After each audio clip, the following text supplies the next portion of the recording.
तो ये कहानी शुरू होती है और हम जेल के अंदर एक मुजरिम को देखते हैं। उसने एक मर्डर किया था और इस टाइम उसके सामने इन्वेस्टिगेशन के लिए एक ऑफिसर बैठा था। ये ऑफिसर उसकी इन्वेस्टिगेशन करने के बजाय उसे कहता है, तुमने एक आदमी को मारा है और तुम इस टाइम मेरे सामने बहुत कॉन्फिडेंटली बैठे हो। इसका मतलब है तुम मेरे लिए एक परफेक्ट चॉइस हो सकते हो। अगर तुम चाहो तो मैं तुम्हारी सजा खत्म करवा सकता हूँ। इसके लिए बस तुम्हें मेरे लिए काम करना पड़ेगा। इस ऑफिसर का नाम था फिट्जरॉय और वो एक CIA एजेंट था जिसे अपने सीक्रेट सियारा मिशंस के लिए कुछ एजेंट्स चाहिए थे। उसके सामने बैठा हुआ ये मुजरिम उसकी बात मान लेता है और ऐसे उसकी सारी सजा खत्म करके वो खुद भी CIA को ज्वाइन कर लेता है, जहाँ CIA में उसका नाम होना था सियारा 6। इस वाक़ये को 18 साल गुजर जाते हैं और बैंकॉक के एक क्लब के अंदर हम सियारा 6 को देखते हैं। मेलिंडा नामी CIA एजेंट यहाँ पर उसे एक टॉय गन देती है जो उसके लिए एक सिग्नल था। इस गन को लेकर वो एक खास रूम में जाता है और इसी टॉय गन में लगी हुई एक की के जरिए कैबिन खोल के वहाँ से एक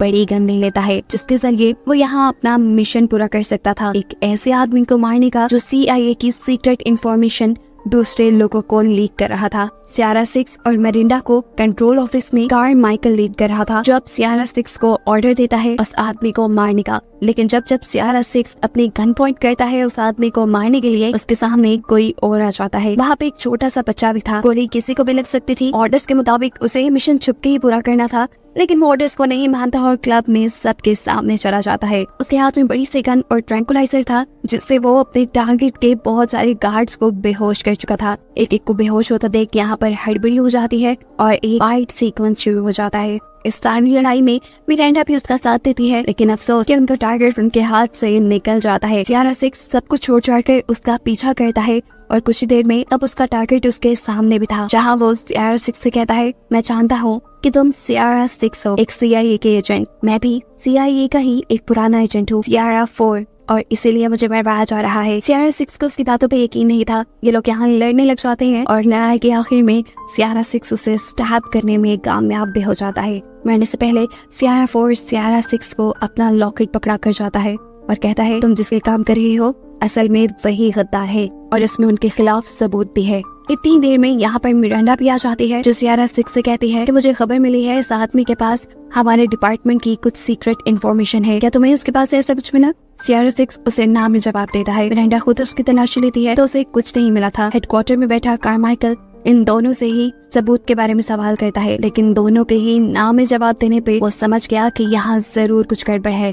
यहाँ पर सियारा 6 भी फिट्जरॉय को कॉल करता है, उसका पुराना बॉस जो कि अब रिटायर हो चुका था। वो उससे कहता है कि मुझे लगता है कारमाइकल करप्ट है और मेरे पास उसके खिलाफ सबूत भी हैं। मैं यहाँ बैंकॉक में रहकर उसके खिलाफ कुछ और सबूत इकट्ठे करना चाहता हूँ, जिसके लिए फिट्जरॉय उसकी मदद को मान जाता है, क्योंकि फिट्जरॉय की बैंकॉक में बहुत पावर थी। बहुत सी उसकी सीक्रेट प्लेसेस भी थी बैंकॉक में, जहाँ अब उसने सियारा 6 से कहा कि अगले दिन तुम्हें कुछ लोग यहाँ से एक सीक्रेट जगह पे ले जाएंगे जहाँ रहकर तुम अपना काम कर सकते हो। सीन कट होकर हम CIA के हेडक्वार्टर में देखते हैं कि कारमाइकल और उसकी असिस्टेंट बाथरूम में चुपके से बात कर रही है। वो जान गए थे कि उनके खिलाफ सबूत अब सियारा 6 के हाथ लग गए थे और अपने आप को बचाने के लिए ये लोग अब सियारा 6 को मरवाने का प्लान करते हैं, वो भी एक बाउंटी हंटर के हाथों। इस बाउंटी हंटर का नाम था लॉयड, जिसे ये लोग बताते हैं कि तुम्हारा मिशन है सियारा 6 को मारने का। आजकल वो तुम्हें बैंकॉक में मिलेगा, उसके पीछे फिट्जरॉय का हाथ भी है। ध्यान रहे, इससे पहले कि वो फिट्जरॉय की किसी खुफिया जगह पर छुप जाए, तुमने उसे ढूंढ कर मार देना है। यहाँ तो अब सब कुछ लॉयड के हाथ में था।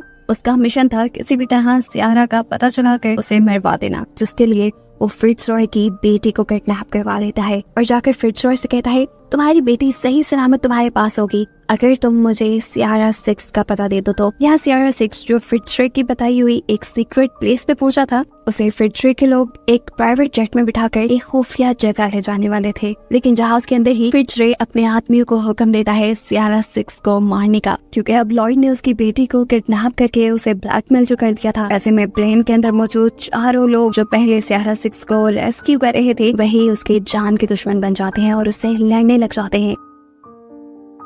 सियारा सिक्स भी अपनी जान बचाने के लिए उनसे लड़ता है और इस लड़ाई में ये लोग प्लेन को ही डैमेज कर डालते हैं। प्लेन के दोनों इंजन्स अब फायर हो चुके थे। ये सब लोग बस मरने ही वाले थे, लेकिन उससे पहले ही पायलट्स पैराशूट के जरिए यहाँ से नीचे जंप कर देते हैं और सियारा सिक्स भी अपनी जान बचाने के लिए चलते प्लेन से जंप कर देता है और पायलट के पैराशूट का सहारा लेते हुए वो किसी तरह नीचे उतरता है। नीचे उतरकर उसने फिट्जरैल्ड को कॉल की और पूछा, आपने मुझे बंदे मारने के लिए भेजे थे या रेस्क्यू करने के लिए? तब फिट्जरैल्ड बताता है कि मैं मजबूर था, लॉर्ड ने मेरी बेटी को किडनैप कर लिया है। उसकी बेटी का नाम सुनते ही सियारा सिक्स को भी कुछ फ्लैशबैक्स आते हैं आज से 2 साल पहले के, जब फिट्जरॉय को एक सीक्रेट मिशन पे जाना था, लेकिन कारमाइकल ने उसकी बेटी के लिए सिक्योरिटी नहीं प्रोवाइड की थी। ऐसे में फिट्जरॉय और फिट्जरॉय की साथी CIA एजेंट ने सियारा सिक्स से रिक्वेस्ट की उसकी बेटी का ख्याल रखने के लिए, जहाँ सियारा सिक्स की उसकी बेटी के साथ काफी अच्छी बॉन्डिंग हो गई। असल में फिट्जरॉय की बेटी बीमार थी, उसके हार्ट में पेसमेकर लगाया गया था, जिसकी वजह से उसे कभी भी इमरजेंसी में हॉस्पिटल जाना पड़ता था। एक दिन ऐसे ही जब सियारा सिक्स उसे इमरजेंसी में हॉस्पिटल लेकर गया तो उसे पता चला कि उसके पेसमेकर के अंदर एक ट्रैकर भी लगा है। उसी रात जब ये लोग घर वापस आए तो सियारा सिक्स ने नोटिस किया कि अचानक से उनके घर के सारे कैमरास बंद हो गए। वो समझ गया कि यहाँ कुछ गड़बड़ है और सच में उस टाइम कोई फिट्जरॉय की बेटी के ऊपर हमला करने के लिए आया था, जिसे सियारा सिक्स ने बहुत ही आराम से हरा दिया था। खैर, अब सीन दोबारा प्रेजेंट में शिफ्ट होते हैं और हम देखते हैं कि सियारा सिक्स एक खास जगह से जाकर एक बैग लेता है जिसमें काफी सारे पैसे और वेपन्स थे। उसके अंदर एक एड्रेस भी लिखा हुआ था जहाँ जाने पर उसे एक नकली पासपोर्ट और आइडेंटिटी मिल जाती। ये जब उस आदमी के घर जाता है तो आदमी सियारा सिक्स को पहचान चुका था। लॉर्ड ने सियारा सिक्स को जिंदा या मुर्दा पकड़ने पे बहुत बड़ा इनाम रखा था, इसलिए सारे दुनिया के बाउंटी हंटर्स अब सियारा सिक्स को पकड़ने के पीछे लग गए थे। इस आदमी के पास तो खुद सियारा सिक्स चल के आया था, वो ये मौका कैसे हाथ से जाने देता। वो पिक्चर लेने के लिए सियारा सिक्स को एक स्पेसिफिक जगह पे खड़ा करता है, जो जगह असल में एक ट्रैप थी, और बटन दबाने पर सियारा सिक्स नीचे जाकर एक ट्रैप में फंस गया। उसे गुस्सा आया, उसने ऊपर डोर पे शूट भी किया, लेकिन अब कुछ नहीं हो सकता था। वो जानता था कि अभी तक सियारा सिक्स के यहाँ होने की खबर उसने लॉर्ड को दे दी होगी। सीन कट होकर CIA के हेडक्वार्टर में हम मिरांडा को देखते हैं, जिससे कारमाइकल इन्वेस्टिगेशन कर रहा था, क्योंकि कारमाइकल को शक था कि मिरांडा अब सियारा सिक्स के साथ बनी हुई है। लेकिन मिरांडा बताती है कि मैं तो सियारा सिक्स से पहली मर्तबा मिली हूँ, वो भी इस मिशन के दौरान, मेरा उससे कोई ताल्लुक नहीं। यहाँ पर मिरांडा की इन्वेस्टिगेशन चल रही थी, जबकि दूसरी तरफ हम देखते हैं कि उस टनल के अंदर सियारा सिक्स अपने बचाव के लिए काम कर रहा था। वो यहाँ कुछ टूल इकट्ठे करता है, अपनी बुलेट्स तोड़कर गन पाउडर निकालता है और यहाँ मौजूद पानी का पाइप तोड़ने लग जाता है। यहाँ कारमाइकल, जो अभी तक मिरांडा के पीछे पड़ा हुआ था, उसे भी ये मैसेज मिल जाता है कि सियारा सिक्स पकड़ा गया है, और ये मैसेज सामने बैठी हुई मिरांडा भी उसकी क्लासेस के जरिए पढ़ लेती है। और फिर कारमाइकल के यहाँ से जाने के बाद अपनी भी गाड़ी लेकर मिरांडा यहाँ से निकल जाती है। सियारा सिक्स के पास अब लॉर्ड भी पहुंच चुका था। आते ही वो लोग यहाँ पर फायरिंग शुरू कर देते हैं, जिससे सियारा सिक्स को बड़ी ही आसानी से उनके आने का पता चल जाता है। उनके आते ही सियारा सिक्स यहाँ अपनी बनाई हुई एक डिवाइस ऑन करता है, जिसकी वजह से वहाँ पानी का एक बहुत बड़ा धमाका हुआ और ऊपर वाला जो दरवाजा बंद था वो भी एक ही सेकंड में खुल गया, और प्रेशर की वजह से यहाँ मौजूद सभी लोग दूर जाकर गिरे। तेजी से सियारा सिक्स यहाँ से बाहर निकला और यहाँ मौजूद सभी लोगों से लड़ने लगा। उसकी ट्रेनिंग इतनी स्ट्रॉन्ग थी कि उसने 10-12 लोगों को तो अकेले ही मार दिया था, इससे पहले कि वो लॉर्ड को भी हरा कर यहाँ से भाग जाता। लॉर्ड उसकी आंखों में पेपर स्प्रे कर देता है। अभी वो सिक्स से कुछ बात ही कर रहा था कि इतने में ही सिक्स ने एक ग्रेनेड उनके पाँव में फेंक दिया। ये देखते ही लॉर्ड अपनी जान बचाने के लिए दूसरी डायरेक्शन में भागता है, जबकि सियारा खिड़की से जंप कर देता है। वो जख्मी था, वो यहाँ से भागने की कोशिश कर रहा था, लेकिन तभी उसके पीछे दोबारा से लॉर्ड आ गया। उसने गन पॉइंट कर दी और इससे पहले कि वो सियारा सिक्स को मार देता, अचानक ही वो बेहोश हो गया। सियारा सिक्स ने देखा कि उसके पीछे मिरांडा खड़ी थी, जिसने अपने ट्रैंकुलाइजर गन से लॉर्ड को बेहोश किया था। वो गन पॉइंट पे लेकर सियारा सिक्स को अपनी गाड़ी के ट्रंक में बैठने को कहती है, और जब उसकी बात नहीं मानता तो वो उसे भी ट्रैंकुलाइजर गन के जरिए बेहोश करके जबरदस्ती अपनी गाड़ी में बिठा देती है। जब उसे होश आया तो मिरांडा ने उसे बताया, कारमाइकल को लगता है कि मैं तुम्हारे साथ मिली हुई हूँ और जो कुछ भी हो रहा है वो हम दोनों ने मिलकर किया है। तुम्हारी वजह से मैं सस्पेंड हो गई हूँ, मेरी जॉब जा रही है और मुझे अब तुम्हारी जरूरत है अपने आप को बेकसूर साबित करने के लिए, और तुम इसमें हर हाल में मेरी मदद करोगे। सिक्स भी कहता है ठीक है, लेकिन उससे पहले तुम्हें मेरा काम करना होगा। सियारा फोर्ड ने मुझे एक ड्राइव दी थी जिसमें कारमाइकल के खिलाफ सबूत हैं। मुझे पहले ये मार्गरेट तक पहुंचाने हैं और फिर मैं तुम्हारी मदद के लिए तैयार हूँ। यहाँ लॉयड को भी इस चीज की खबर मिली थी कि कोई सीक्रेट पार्सल सियारा 6 ने एक दूसरे शहर भेजा था। उस शहर में कौन रहता था, उससे सियारा 6 का क्या ताल्लुक था, ये सारी बातें वो फिट्जरॉय से पूछता है। फिट्जरॉय पहले तो ये सब बताने से इनकार ही था, लेकिन जब लॉयड उसे उसकी बेटी को लेकर ब्लैकमेल करता है तो ना चाहते हुए भी फिट्जरॉय को बताना पड़ा कि वहाँ उनकी ओल्ड कुलीग एक CIA एजेंट मार्गरेट रहती है। यहाँ मेरिंडा और सियारा 6 पहले ही मार्गरेट के घर पहुंच चुके थे। जहाँ जाकर फाइनली इन्होंने वो ड्राइव चेक की जो सियारा 6 के पास थी। इसमें कारमाइकल के खिलाफ सारे सबूत थे कि कैसे उसने इलीगली कुछ पॉलिटिशियंस और अपने मतलब के लिए शहर में बॉम्ब लगवाए। अपने आप को पावर में लाने के लिए उसने बुरे लोगों का साथ दिया और साथ ही साथ CIA की पर्सनल इंफॉर्मेशन भी गैंगस्टर्स को दी जो उसे अपने फायदे के लिए इस्तेमाल कर सकते थे। ये इंफॉर्मेशन मार्गरेट अपने पास रख लेती है और सियारा 6 को एक बुलेट प्रूफ कार की चाबी देती है जिसके जरिए वो यहाँ से भाग सकता था। लेकिन इससे पहले कि ये लोग यहाँ से भाग जाते, मार्गरेट के अपार्टमेंट पे फायरिंग शुरू हो जाती है। ये समझ गए कि यहाँ लॉयड पहुंच चुका है। अब मार्गरेट इन दोनों को यहाँ से भगाने के लिए एक खुफिया रास्ता दिखाती है और खुद यही रुक जाती है और सबका ध्यान भटकाने के लिए। और इससे पहले कि अब एजेंट्स मार्गरेट के अपार्टमेंट के अंदर घुस आते, मार्गरेट पूरे अपार्टमेंट के अंदर गैस खुली छोड़कर इस अपार्टमेंट को ही बम से उड़ा देती है। बाहर हम सियारा 6 को देखते हैं जो भागने के चक्कर में अब पुलिस के हाथ लग चुका था। मामला पुलिस की तरफ जा रहा था। ऐसे लॉयड का मिशन तो कम्प्लीट ना होता, इसलिए लॉयड वहाँ पर अपने लोगों को भेजता है ताकि वो पुलिस के ऊपर भी हमला कर दे। यही चीज सियारा 6 की नजरों में भी आ जाती है और वो यहाँ पर एक पुलिस की गन लेकर हवा में शूट कर देता है जिससे चारों तरफ अफरा तफरी मच जाती है। लॉयड के भेजे हुए लोग यहाँ पुलिस को मारना शुरू कर देते हैं। यहाँ पर इतना खून खराबा देखकर स्क्वाड टीम भी पहुंच जाती है सारी सिचुएशन को हैंडल करने के लिए। और वहाँ FBI के हेडक्वार्टर में जो कारमाइकल की असिस्टेंट इन सब चीजों के ऊपर नजर रखे हुए थी वो भी अब पूरी तरह घबरा चुकी थी। इस सारी लड़ाई के अंदर अभी तक कोई भी सियारा 6 को शूट नहीं कर पाया था। सियारा 6 को अब अपने पास पड़ी हुई एक गन नजर आती है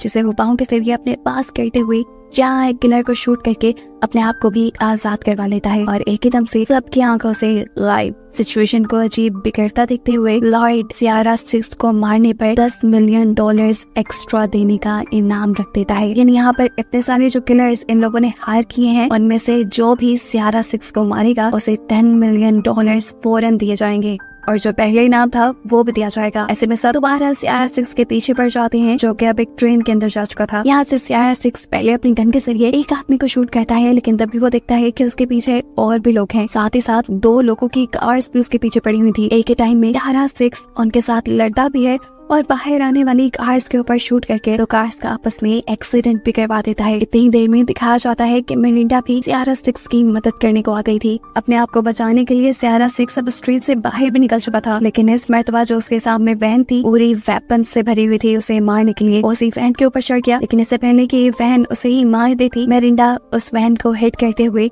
अपनी कार को बैक करके सियारा 6 की तरफ लेकर जाती है और सियारा 6 उसके ऊपर जंप कर देता है और ऐसे ये दोनों बच निकलते हैं। यहाँ लॉयड अपने भेजे हुए सारे किलर्स को कांटेक्ट करने की कोशिश में था लेकिन कोई भी उससे कांटेक्ट नहीं कर पा रहा क्योंकि सारे तो मारे जा चुके हैं। कारमाइकल के असिस्टेंट ये सारी चीजें देखकर हैरान परेशान थी। उसने अपनी जिंदगी में एक पहला इंसान देखा था जिसको कई 100 किलर्स मिलकर नहीं मार पाए थे। यहाँ मेरिंडा और सियारा 6 अब एक हॉस्पिटल में पहुंचे थे जहाँ जाकर सबसे पहले सियारा 6 फिट्जरॉय की बेटी का पता चलाता है उसके पेसमेकर के कोड के जरिए। इससे पहले कि वो यहाँ से निकल जाता उसका सामना हो जाता है एक और असैसिन से। ये वो पहला असैसिन था जिससे लड़ते हुए सियारा 6 को भी थोड़ी मुश्किल आ रही थी। यहाँ पर एक धमाकेदार फाइट होती है जिसमें कभी सियारा 6 पारी पड़ रहा था तो कभी वो असैसिन, लेकिन फिर फाइनली वो असैसिन सियारा 6 को स्टैब करते हुए उसके गले से वो लॉकेट लेने में कामयाब हो जाता है जो असल में कारमाइकल को चाहिए था। जिस लॉकेट के अंदर वो ड्राइव थी जिसमें कारमाइकल के खिलाफ सारे सबूत थे, ये लेकर वो असिस्टेंट यहाँ से जाने ही वाला था कि पीछे से उसे पुलिस ने रोक लिया। 1 मिनट के लिए तो वो हाथ खड़े कर लेता है लेकिन फिर अगले ही पल वो पुलिस पे हमला करके यहाँ से निकल जाता है। मौका देखते हुए मेरिंडा और सियारा 6 भी वहाँ से निकल कर एक वेटरनरी हॉस्पिटल गए, यानी जानवरों के हॉस्पिटल, जहाँ सियारा 6 ने अभी इस असैसिन के दिए हुए जख्म को सिया। अब वो असैसिन जिसने सियारा 6 को स्टैप करके वो सबूत हासिल कर लिए थे, उसे लेकर वो लॉयड के पास जाता है जो इस टाइम CIA के हेडक्वार्टर में था, और वहाँ कारमाइकल और उसकी असिस्टेंट भी मौजूद थी। यहाँ पर ये लोग डिसाइड करते हैं कि अब सियारा 6 जो कारमाइकल और लॉयड के खिलाफ सारे सबूत देख चुका था, वो उनके लिए एक बहुत बड़ा खतरा बन चुका है, उसे मरवाना उनके लिए जरूरी हो गया है। साथ ही साथ ये लोग मिरांडा और फिट्जरॉय की बेटी को भी मारने की बात करते हैं। जो पीछे खड़ा हुआ वो असैसिन सुन लेता है, वो लॉयड से पूछता है क्या तुम बेकसूर लड़कियों को मारोगे? उसके बात सुनकर लॉयड को गुस्सा आ जाता है और वो उससे कहता है तुम अपने काम से काम रखो। अभी वो ये बात कर ही रहे थे कि एकदम से पूरी बिल्डिंग की लाइट्स चली जाती हैं। बाहर देखने को मिलता है कि मिरांडा ने एक जलते हुए हेलीकॉप्टर के जरिए यहाँ एंटर की थी, जो हाथ में एक बड़ी सी गन पकड़े अब तेजी से बिल्डिंग की तरफ बढ़ रही थी लोगों को मारने के लिए। ऊपर इसी बिल्डिंग में कारमाइकल ने फिट्जरॉय और उसकी बेटी को भी कैद करके रखा हुआ था। गन शूट्स की आवाज सुनते ही वो अपनी बेटी से कहता है तुम बेड के नीचे छुप जाओ। तभी इन्हें आहट हुई कि अब इनके रूम में कोई आने वाला है। ये लोग डर गए, लेकिन तभी इन्होंने देखा कि यहाँ पर सियारा 6 आया था इन्हें बचाने के लिए। वो फिट्जरॉय को भी यहाँ एक गन देता है और तभी उन्हें महसूस होता है कि बाहर कॉरिडोर में कोई है। सियारा 6 3 गोलियां चलाता है और दीवार के पीछे 3 लोग मारे जाते हैं। यहाँ लॉयड जो भी अब गन लिए खड़ा था वो नोटिस करता है कि बाहर मिरांडा ज्यादा कुछ कर नहीं रही, यानी वो इन्हें सिर्फ डिस्ट्रैक्ट करने के लिए यहाँ आई थी, और हो सकता है कि अब सियारा 6 ऊपर से फिट्जरॉय और उसकी बेटी को बचा ले गया हो। ये सोचते ही वो जैसे ही फिट्जरॉय के कमरे में पहुंचता है तो उसका शक बिल्कुल सही निकला। सियारा 6 फिट्जरॉय और उसकी बेटी को लेकर वहाँ से निकल चुका था। यहाँ मिरांडा अब एक ग्रेनेड के जरिए इस बिल्डिंग के मेन हेडक्वार्टर को तबाह करने में कामयाब हो जाती है, जबकि ऊपर हम देखते हैं कि सियारा 6 छुपके से फिट्जरॉय और उसकी बेटी को ऊपर के रास्ते से यहाँ से निकालने की कोशिश में था, लेकिन तभी लॉयड के लोगों ने उसे देख लिया और उनके ऊपर फायरिंग शुरू कर दी, जिस फायरिंग के नतीजे में फिट्जरॉय जख्मी हो गया। इस टाइम वो आगे चल नहीं सकता था। वो सियारा 6 को कहता है तो मेरी बेटी का ख्याल रखना। ये कहते ही सियारा 6 उसकी बेटी को लेकर वहाँ से निकलने लगा और जाने से पहले उसने फिट्जरॉय को एक ग्रेनेड दे दिया और खुद फिट्जरॉय की बेटी के साथ उसने पानी में जंप कर दी। बिल्डिंग के अंदर अब वो असैसिन जो कारमाइकल के खिलाफ सियारा 6 से सबूत लेकर आया था उसे भी होश आ जाता है। इतने में ही हम देखते हैं कि मिरांडा भी इस बिल्डिंग के अंदर आई है और ये असैसिन उसके ऊपर हमला कर देता है। अब वो मिरांडा को बिल्कुल मारने ही वाला था, लेकिन आखिरी वक्त पे उसने मिरांडा को छोड़ दिया और ये देखकर मिरांडा भी हैरान हो गई। इस टाइम उसके हाथ में कारमाइकल के खिलाफ सबूत था जो उसने मिरांडा के हवाले किए और उससे कहा मैं अब उनके साथ काम नहीं कर सकता, वो लोग हमदर्दी के काबिल नहीं है। ये कहकर वो वहाँ से चला गया। ऊपर लॉयड जैसे ही फिट्जरॉय के पास पहुँचता है तो ये देखकर वो हैरान हो गया कि ना तो वहाँ पर सियारा 6 था और ना ही वहाँ पर उसकी बेटी। इससे पहले कि लॉयड उससे कुछ पूछताछ करता, फिट्जरॉय अपने हाथ में पकड़े हुए ग्रेनेड की पिन निकाल देता है और लॉयड अपने आप को बचाने के लिए अपने ही एक आदमी को अपने सामने कर लेता है। इस धमाके की वजह से वो बेहोश तो हुआ था, लेकिन कुछ ही देर में उसे होश भी आ गया और अब वो दोबारा सियारा 6 की तलाश में निकला। यहाँ सियारा 6 फिट्जरॉय की बेटी को एक शिप में छुपाकर खुद सारे मामले को खत्म करने के लिए निकलता है। जहाँ जाते ही उसका सामना हो जाता है लॉयड से। लॉयड ने उसे पकड़ लिया था और वो बस उसे मारने ही वाला था, लेकिन तभी उसके ऊपर किसी ने फ्लेयर गन से अटैक किया। दूर देखने पे पता चला कि यह अटैक फिट्जरॉय की बेटी ने किया था, जिससे लॉयड डिस्ट्रैक्ट हो गया और 6 को सिचुएशन कंट्रोल करने का टाइम मिल गया। वो यहाँ लॉयड को शूट करता है, जिससे उसकी एक उंगली टूट जाती है। इससे पहले कि अब वो लॉयड को मार देता, लॉयड उसके पीछे फिट्जरॉय की बेटी को दिखता है और उसे बंदी बनाते हुए यहाँ से दूर ले जाता है। ऐसे में 6 उसके ऊपर कोई गन से हमला भी नहीं कर पाया। वो फिट्जरॉय की बेटी को बचाने के लिए वहीं उसके पीछे पीछे गया, जहाँ लॉयड ने उसे hand to hand combat fighting के लिए चैलेंज कर दिया। 6 मान गया और उसने शर्त रखी कि पहले तुम इस लड़की को छोड़ दो। ये लड़की 6 को छोड़कर यहाँ से जाने नहीं चाहती थी, लेकिन उसने कहा मैं आऊंगा, तुम जाओ यहाँ से। जाते हुए उसने 6 से कहा जीत के ही आना। उसके जाते ही इन दोनों के दरमियान में फाइट शुरू हो गई। कभी लॉयड तो कभी 6 भारी पड़ रहा था।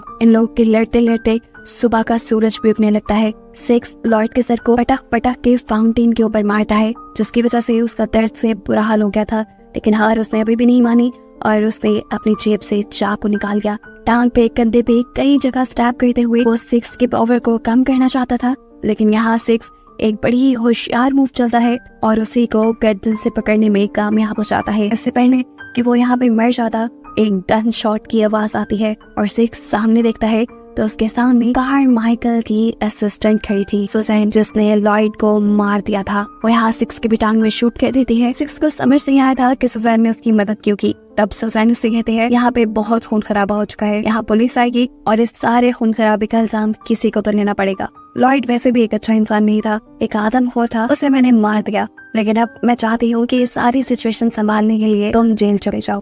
मेरा यकीन करो, मैं तुम्हें जेल से बाहर निकलवा लूंगी, क्योंकि इतना टैलेंटेड असैसिन, स्पाई और किलर सदियों में एक बार ही पैदा होता है। यहाँ हम देखते हैं कि सुजैन के हाथ भी वो ड्राइव लग चुकी थी जो असल में उन्हें चाहिए थी। वो जाकर ये कार माइकल को दे देती है और कार माइकल इसे तबाह कर देता है। सीन कट होकर 2 हफ्ते बाद का सीन दिखाया जाता है, जहाँ वॉशिंगटन में सियारा 6 को होश आया है। उस टाइम कहाँ है कोई नहीं जानता, लेकिन उसके रूम के बाहर सिक्योरिटी से ये अंदाजा लगाया जा सकता है कि इस टाइम वो फुल निगरानी में है। और दूसरी तरफ दिखाया जाता है कि कारमाइकल, मिरांडा और सुजैन तीनों ही CIA एजेंट्स की इन्वेस्टिगेशन टीम के सामने बैठे हैं। किस्मत से इन्होंने सिचुएशन ही ऐसे क्रिएट की थी कि इन्वेस्टिगेशन के दौरान ये तीनों ही बेकसूर निकलते हैं। और जाने से पहले मिरांडा कारमाइकल से कहती है कि अगर फिट्जरॉय की बेटी को कुछ भी हुआ तो याद रखना, ये जो मैंने तुम्हारा साथ दिया है, मैं अपना बयान बदल भी सकती हूँ। अब बाहर आने के बाद कारमाइकल अपनी असिस्टेंट सुजैन से सबसे पहले फिट्जरॉय की बेटी के बारे में पूछता है। वो बताती है कि वो इस टाइम वर्जीनिया में है। जिसके बाद वो सियारा 6 के बारे में पूछता है, जो कि इस टाइम CIA के ही एक सीक्रेट कैबिन में था और इन लोगों के मुताबिक कई दिनों से बेहोश था। सुजैन और कारमाइकल जैसे ही उसे देखने के लिए बेसमेंट के कैबिन में पहुंचते हैं, ये देखकर उनके होश ही उड़ गए कि सियारा 6 अपने बेड पे नहीं था। सीन कट होकर हमें फिट्जरॉय की बेटी के घर का सीन दिखाया जाता है, जहाँ वो नोटिस करती है कि उसके रूम की विंडो खुली हुई है। वो जब उसे बंद करने के लिए आगे बढ़ी तो उसे वहाँ पे एक डिस्क मिली जिसपे लिखा था प्ले मी लाउड। वो लड़की उठाकर ये म्यूजिक चला देती है और फिर उसी दौरान उसे फायरिंग की और लोगों के चिल्लाने की आवाजें सुनाई देती हैं। तंग आकर उसने कानों पे हाथ रख लिया और एकदम से उसका दरवाजा खुला। वो डर गई, लेकिन ये देखकर उसे आराम आया कि सामने सियारा 6 था। भागकर जाके वो उसके गले लग गई और फिर मूवी के आखिरी सीन में हमें दिखाया गया कि वो दोनों एक कार में बैठकर इस जगह को छोड़कर कहीं दूर जा रहे थे। और बस यही दिखाते हुए ये कहानी यहाँ खत्म हो गई।